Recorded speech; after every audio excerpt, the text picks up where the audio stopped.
Kasabay ng muling pagsusulong ng Unity, kinumpirma ni Pangulong Bongbong Marcos na may ikinakasang performance review sa mga opisyal ng kanyang administrasyon. Dahil dito, posible umanong may masibak. Para bigyan ng mukha ang balita, Mobile Journal, Julie Baiza. I want to be respected but maybe fear is better. Iyan ang tugon ni Pangulong Bongbong Marcos nang tanungin kung nais ba niyang katakutan o irespeto siya. Napapansin kasi, tila masyado raw kasi siyang mabait.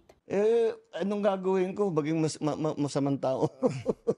Hindi ko naman mababago yung ugali ko.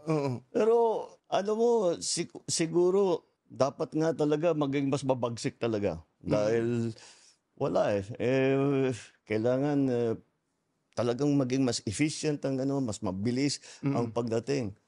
Sinagot din ng Pangulo ang tanong tungkol sa mga katiwalian sa gobyerno. Sabi niya, may ilan ang natanggal dahil dito at maaari pang madagdagan dahil magkakasapa ng performance review sa mismong mga kalihim o pinuno ng bawat ahensya ng gobyerno. Baka kung may mangyari sisibakin ba sa mismong gabinete. Dito nga, sa ginagawa namin performance review. Yun ang warning ko sa kanila and that's what we will have to look at again. Siyempre, napag-usapan din ang kanyang ugnayan sa mga Duterte. Kung siya raw ang tatanungin, nais niyang makipag-ayos sa mga ito. Gusto ko makasundo sa lahat ng tao.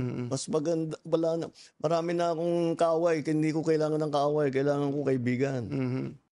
Giit pa ng Pangulo, kapayapaan at stability ang habol niya.